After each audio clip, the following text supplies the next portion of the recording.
Good morning, students. Today we are going to understand chapter number 9, The King and His Hawk. Do you know the meaning of hawk? It is a name of a bird. Hindi में हम इसे बाज कहते हैं, बाज. It is a flesh-eating bird. Let's talk about a chapter. In this chapter, we will see कि जब हम गुस्सा होते हैं और गुस्सा होने के बाद जब हम कोई काम करते हैं तो उसका जो रिजल्ट होता है वो हमेशा बुरा होता है.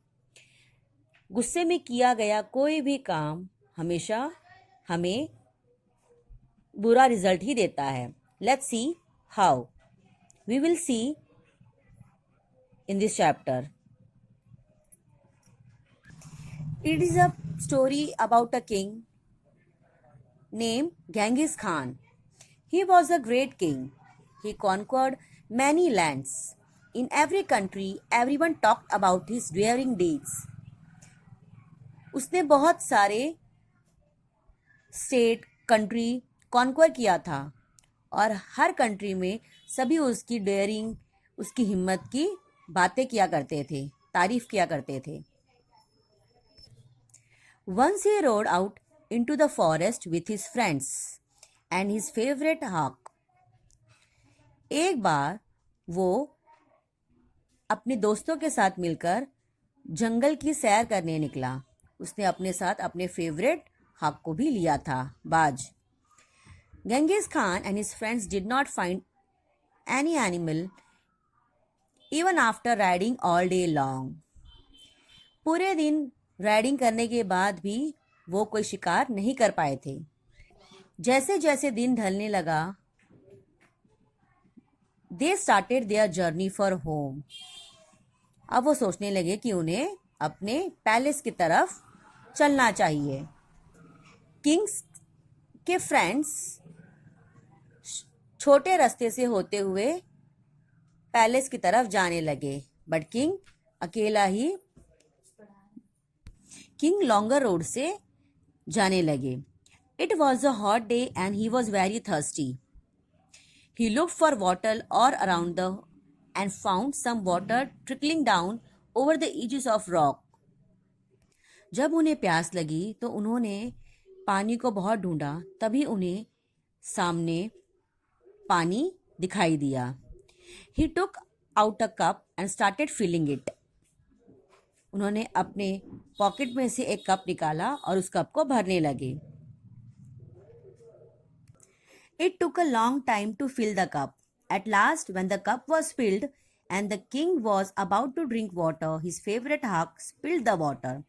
जैसे ही किंग कप का पानी पीने जा रहे थे, तभी बाज ने आकर उनके कप को गिरा दिया. The king picked up the cup again and filled it with water. The hawk again swept down and knocked it from his hand.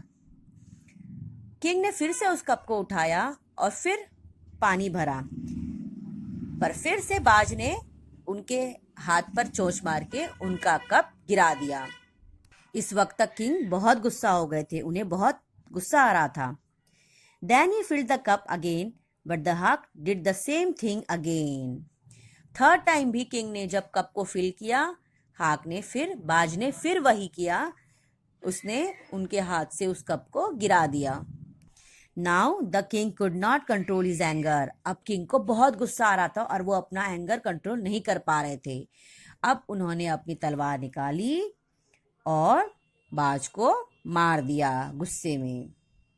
उसे मारने के बाद जब उन्होंने उस कप को ढूंढने की कोशिश की, तब उन्होंने देखा It had fallen between two rock where he could not reach it. उन्होंने देखा उनका कप दो रॉक के बीच में है जहां तक वो पहुंच नहीं सकते थे.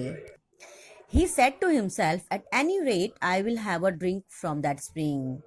उन्हें प्यास लगी थी और उन्होंने अपने आप से कहा कि अब कैसे न कैसे मैं पानी पी के रहूंगा. Then, with much effort, he climbed up to that spring. He was surprised to see a huge snake of the most poisonous kind lying dead in the pool of water. वो ये देख के shock रह गए कि उस पानी में एक बहुत ही पॉइजनस स्नेक मरा पड़ा है. Now he realised his mistake. अब उन्हें अपनी गलती का एहसास हुआ. He understood that his pet hawk was trying to save his life. अब उन्हें समझ में आया कि क्यों उनका बाज उन्हें बार बार पानी पीने से मना कर रहा था. उनका कप बार बार गिरा रहा था. The king was feeling very sorry now. उन्हें बहुत दुख हुआ कि गुस्से में आकर उन्होंने अपने फेवरेट हॉक को मार डाला.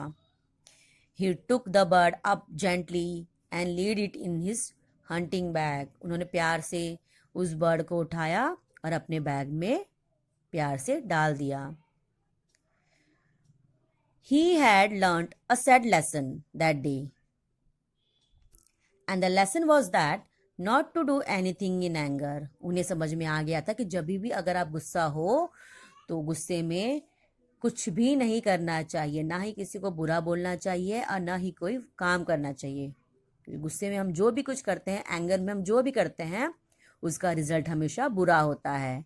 जब भी आपको गुस्सा आए तो आपको अपने आप पे कंट्रोल करना चाहिए. So students, what is the moral of the lesson? Yes, don't do anything when you are angry. जब आप गुस्सा होते हो तो आप चुप हो जाओ, किसी को कुछ मत बोलो. अगर आप जो भी बोलोगे तो वो बुरा ही लगेगा सामने वाले को और आप बुरा ही बोलोगे गुस्से में. इसीलिए if you are angry, don't speak, don't do anything. Thank you. Have a nice day.